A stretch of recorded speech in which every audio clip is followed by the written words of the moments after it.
तो देखिए दूसरा नंबर का जो सवाल है वो इस प्रकार है कि पूर्णांकों के निम्नलिखित युग्मों के एचसीएफ और एलसीएम ज्ञात कीजिए तथा इनकी जांच कीजिए कि दो संख्याओं का गुणनफल बराबर एचसीएफ गुना एलसीएम है।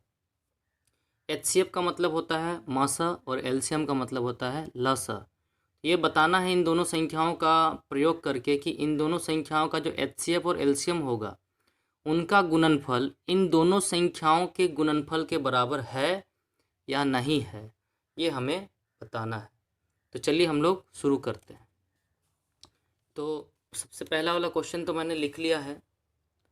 तो देखिए आप, ये है 26 और 91। इन दोनों संख्याओं का सबसे पहले हमें लसा तथा मसा निकालना होगा। तो चलिए सबसे पहले निकालते हैं लसा और मसा। तो सबसे पहले हम 26 का निकालते हैं। तो 26 का अगर हम अभाज्य गुणनखंड करें, ये 2 से हो जाएगा। 2 एकम 2, 2 तिहा 6। फिर 2 से करेंगे, सॉरी ये नहीं जाएगा, ये 13 से ही करना पड़ेगा। तो 13 एकम 13 ख़त्म हो गया। अब हम लोग आते हैं 91 यानी कि 91 में। तो 91, तो देखिए 13 के पहाड़ा में 91 आपका आ जाएगा। 7 का पहाड़ा में भी आता, तो सबसे पहले छोटा संख्या से करते हैं। तो 7 का पहाड़ा में 7 एकम 7, 7 तिहा 21। फिर से 13 से करते हैं, तो 13 एकम 13 हो गया। ठीक है, अब सबसे पहले हम क्या करेंगे, सबसे पहले हम लिखेंगे इन दोनों संख्याओं का लसा लिखते हैं। तो चलिए लिखते हैं, यहाँ पे लिखेंगे 26 और 91 का लसा बराबर। तो देखिए लसा क्या होता है, लसा का मतलब होता है कि जो संख्या कॉमन है, यानी कि जो संख्या दोनों में सेम सेम है, उस संख्या को एक बार ही लेना है और बाकी सारे संख्याओं को हम गुना करेंगे। जैसे कि यहाँ पे 2 है, यहाँ पे 2 नहीं है, तो हम 2 को ले लेंगे। जैसे यहाँ पे 7 है, यहाँ भी 7 नहीं है, तो 7 को ले लेंगे। यहाँ भी 13 है, यहाँ भी 13 है, मतलब दोनों में से एक ही को लेना है, यानी कि हम 13 ये ले लिए। अब सभी को हम गुना कर लेते हैं। तो जब गुना करते हैं तो हो गया आपका 2 सत्ते 14। तो ये हो गया 14 और 13 को गुना करते हैं, और 4 तिया 12 का 2, हाथ में 1, 3 एकम 3 और 1 4, फिर 4 एकम 4 और 1, यहाँ पे 2 आ गया, यहाँ पे 8 आ गया, यहाँ पे 1 आ गया। तो ये हो गया हमारा 182। ये हमारा क्या हो गया, ये हमारा हो गया लसा। लसा का मतलब क्या हो गया, लसा का मतलब हो गया हमारा एलसीएम। एलसीएम बराबर निकल गया 182, ये हमारा हो गया। ठीक है, अब हम इसी से इन दोनों संख्याओं का मसा निकालेंगे। तो पुनः हम लोग लिखते हैं, पुनः 26 तथा 91 का मसा यानी कि HCF बराबर क्या हो जाएगा। अब HCF का एक रूल है कि दोनों अभाज्य गुणनखंड में यदि कोई संख्या कॉमन है तो उसी को हम लोग लेते हैं। तो देखिए इसमें भी 26 को जब भाग लगा रहे थे तो 13 आया था, इसमें 7 से जब भाग लगा रहे थे यहाँ भी 13 आया था, मतलब दोनों जगह में सेम सेम क्या है, 13 है। इसलिए दोनों का HCF क्या हो जाएगा, 13 हो जाएगा। ठीक है, ये हो गया हमारा HCF और ये हो गया मेरा LCM। तो दोनों तो निकाल लिए। अब हमें क्या करना, अब हमें जांच करना है। जांच करके बताना है कि दोनों संख्याओं का LCM और HCF का गुणनफल और दोनोन संख्याओं का गुणनफल बराबर है या नहीं है। तो करके दिखाते हैं आपको। तो लिखेंगे HCF गुना LCM, इसको आगे पीछे कर सकते हैं, LCM गुना HCF या तो HCF गुना LCM बराबर दो संख्याओं का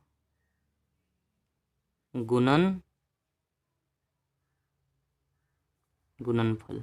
ठीक है, तो HCF कितना आया है, HCF आया है 13।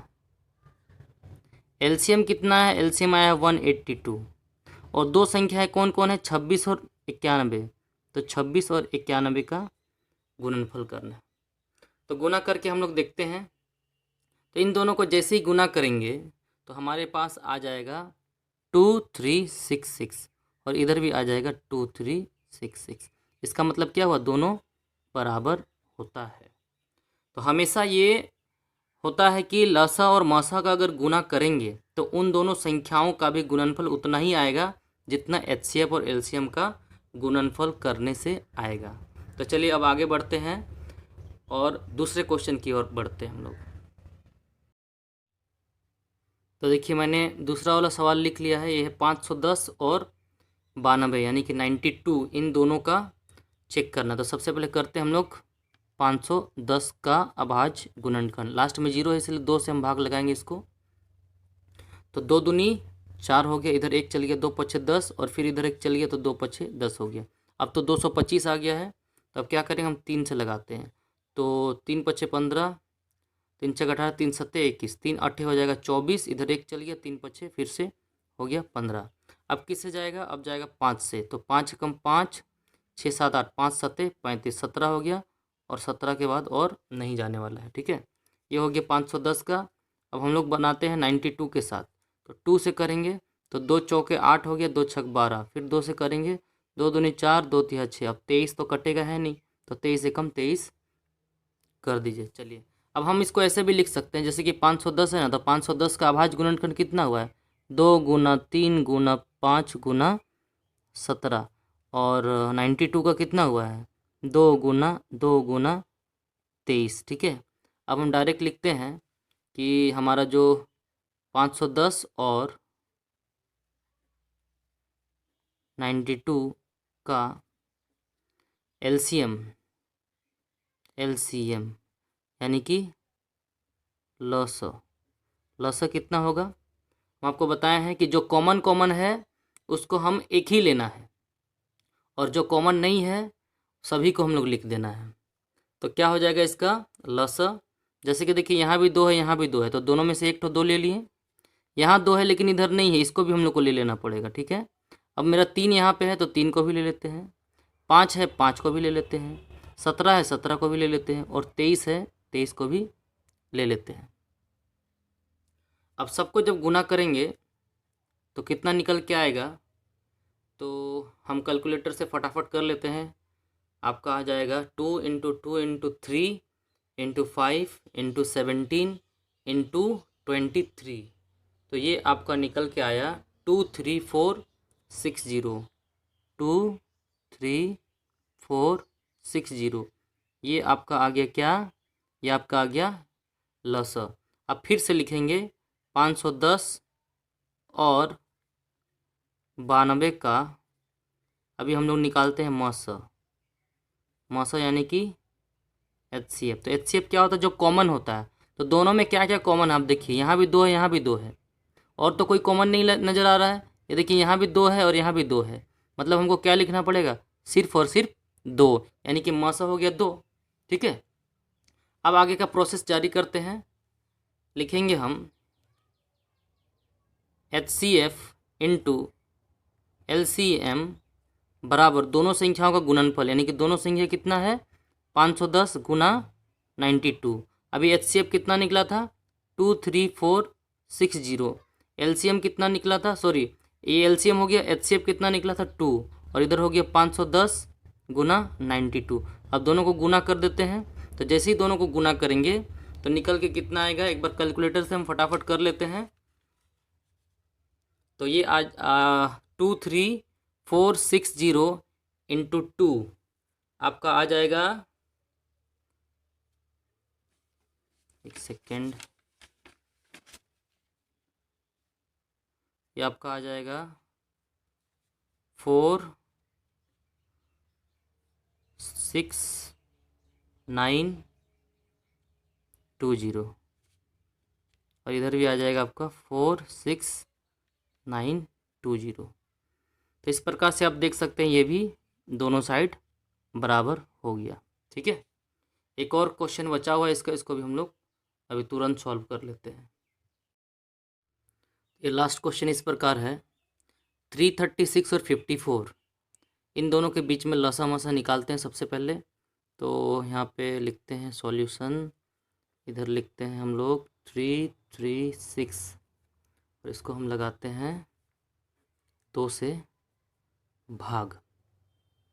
तो 2 एकम 2, 2 छक 12 और 2 अठे 16। फिर 2 से 2 अठे 16, 2 चौके 8।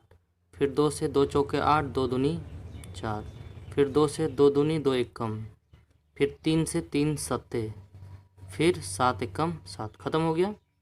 अब आते हैं 54। 54 को भी 2 से करते हैं। 2 दूनी 4, 2 सत्ते 14, 3 9 27। फिर 3 तिहा 9 और 3 एकम 3। तो इसको हम लिख सकते हैं, अभाज्य गुणनखंड करके लिख सकते हैं। 3 3 6 इज इक्वल टू कितना हो जाएगा? 2 into 2 into 2 into 2 into 3 into 7। इधर आ जाएगा 54 बराबर 2 इंटू 3 इंटू 3 इंटू 3। हो गया। अब चलिए सबसे पहले हम क्या निकालेंगे? सबसे पहले हम लोग निकालते हैं एलसीएम। तो एलसीएम बराबर, तो दोनों का एलसीएम कितना हो जाएगा? एलसीएम में क्या करते हैं, जो सेम सेम है उसको एक ही बार लिखते हैं। तो देखिए यहाँ पे ये दोनों सेम हो गया, ये दोनों सेम हो गया, एक बार लिख दिए। और कोई सेम है? ये भी सेम हो गया, इसको भी एक बार लिखते हैं। बाकी और तो कोई सेम है नहीं, सबको उतार दीजिए। 2 2 2, ऊपर का फिर 7 और नीचे में 2 3 है, 3 और 3। अब इतना बड़ा नंबर को हमको गुना करना है, मतलब 2 गुना 2 गुना 2 गुना 2, 4 बार हो गया। फिर 3 आ गया, फिर 7 और लास्ट में फिर से 3 और 3। ठीक है, सबको गुना करते हैं। तो 2 into 3 into 2 into 2 into 2 into 7 into 3 into 3, ये सभी मिल के बन जाएंगे 3024। अब एक बार गुना कर लीजिएगा, हम कैलकुलेटर से फटाफट कर दिए। एलसीएम तो निकल गया। अब हमको क्या निकालना है? एलसीएम के बाद हमको निकालना है HCF।